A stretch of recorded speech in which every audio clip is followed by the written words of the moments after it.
Dari hadiah berujung tragedi berdarah, seorang TikToker cantik dihabisi oleh fansnya yang sering memberikan gift saat dia live. Apa yang sebenarnya terjadi nih warga? Benarkah hubungan keduanya hanya sebatas fans dan idola atau justru ada hubungan yang sudah berjalan terlalu jauh? Beritanya ini lagi rame banget. So, gelar tikernya karena kita akan mulai ceritanya dalam gelar tiker Crime Update. Ambil pelajaran dari setiap kejadian yang kami ceritakan. Jangan lupa subscribe. Sebagai anak zaman now, Pinkan bukan nama sebenarnya, ini lagi gandrung banget sama yang namanya aplikasi TikTok. Terlebih followersnya Pinkan ini juga lumayan banyak. Ada sekitar 30 ribuan. Dan untuk mendekatkan diri dengan para followersnya itu, Pinkan memang kerap melakukan live di TikTok. Apalagi gitu ya, jika beruntung gitu ya, saat live ada yang baik hati gitu ya, bisa memberikan gift yang bisa di-convert ke uang. Jadi cuan ya pastinya. Nah, di antara banyaknya fansnya Pinkan ini gitu ya, ada sosok Sandi, sebut saja namanya demikian. Seorang pria yang sebenarnya usianya ini sudah tak lagi muda gitu ya. Namun demi mengikuti tren gitu ya dan membuang kebosanan di sela-sela pekerjaannya sebagai kontraktor rumah gitu ya, Sandi ini ikut membuat akun TikTok dan ketemulah dia dengan akun TikToknya Pinkan lalu mengikutinya.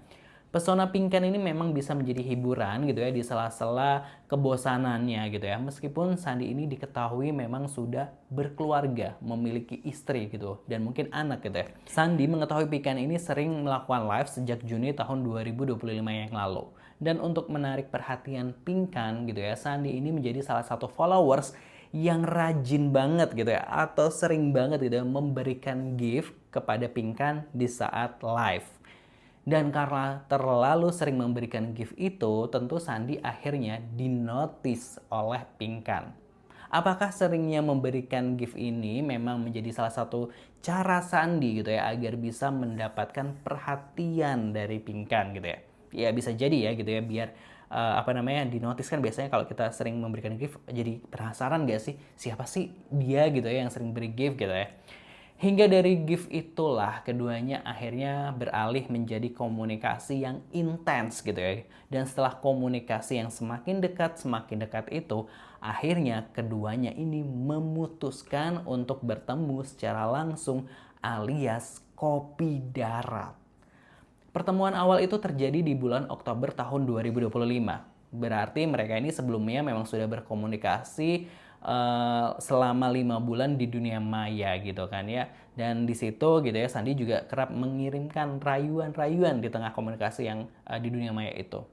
Dari pertemuan pertama itu berlanjut ke pertemuan-pertemuan berikutnya nih gitu ya. Jadi di total mereka ini sudah 5 kali bertemu dan kelima-kelimanya gitu ya. Dan kelima-limanya gitu ya mereka ini menginap di hotel yang sama di kawasan Sidareja, Cilacap, Jawa Tengah.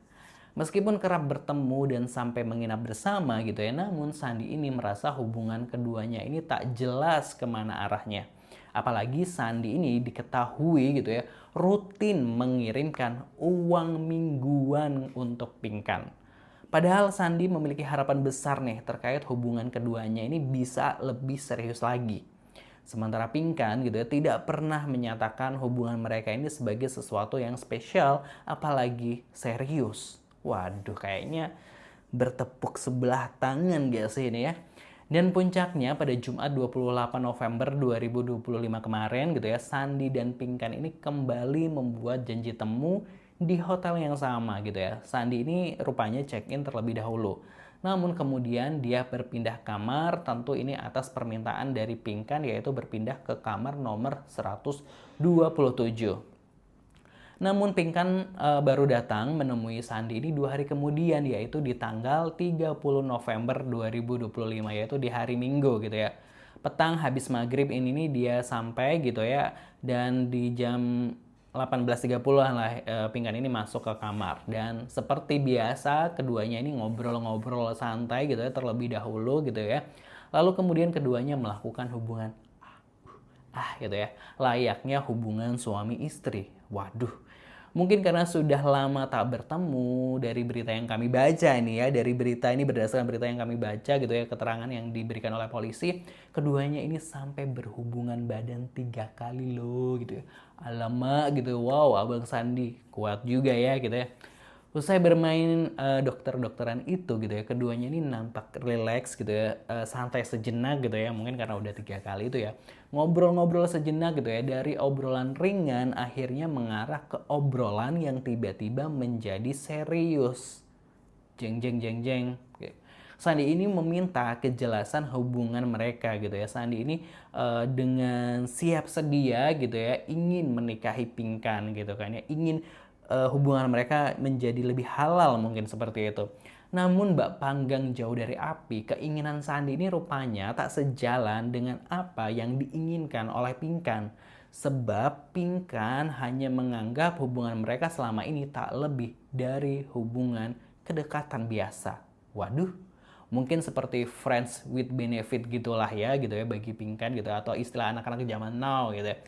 Atau mungkin Pinkan yang masih belia ini merasa masih ingin bebas gitu ya, atau juga dia berpikir jika usia yang terpaut jauh ini bisa membuatnya dicecar netizen gitu ya jika sampai menikah gitu kan. Biasanya kan netizen TikTok itu kan mulutnya gitu kan suka seenaknya, "Mbak, kok suaminya umurnya udah tua," misalnya kan kayak gitu kan.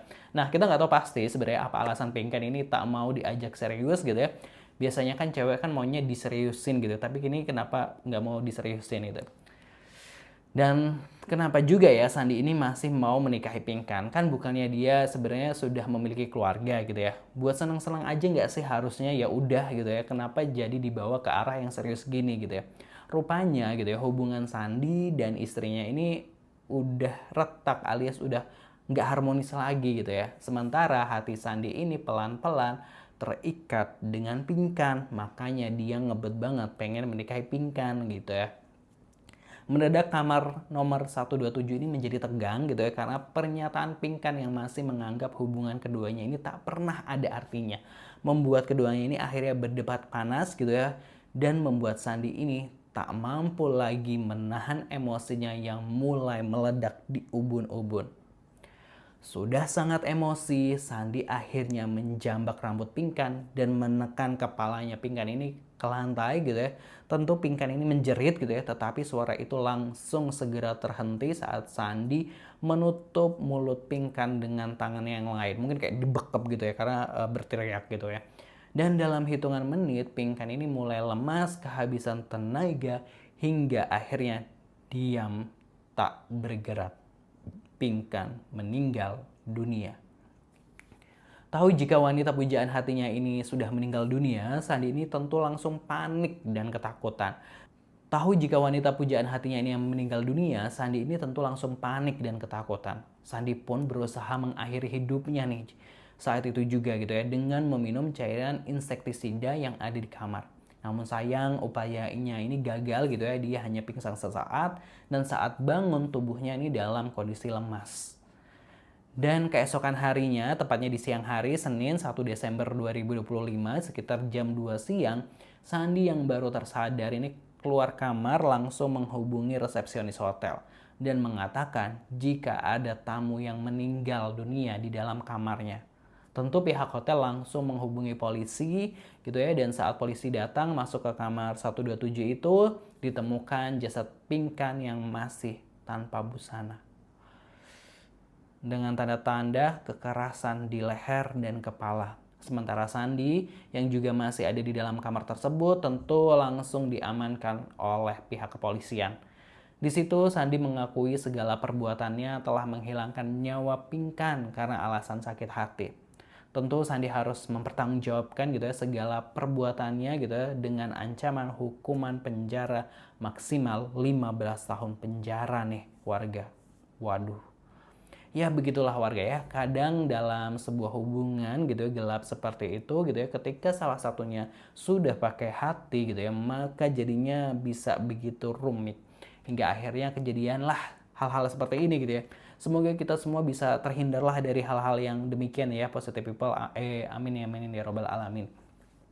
Dan buat warga Gelar Tikar yang memiliki cerita gitu kan ya, yang bisa dijadikan pelajaran buat warga-warga Gelar Tikar semuanya, baik itu percintaan atau yang lain ya boleh kirimkan ceritanya ke email kotak.email.abc@gmail.com, boleh dalam bentuk tulisan atau audio gitu ya kalau malas ngetik dan saya dalam bentuk audio agar bisa dijadikan pelajaran buat kita semua. Terima kasih buat yang udah like, komen, dan pastinya subscribe gitu yang mendukung channel ini untuk memberikan cerita-cerita yang bisa dijadikan pelajaran. Terima kasih banget. Wassalamualaikum.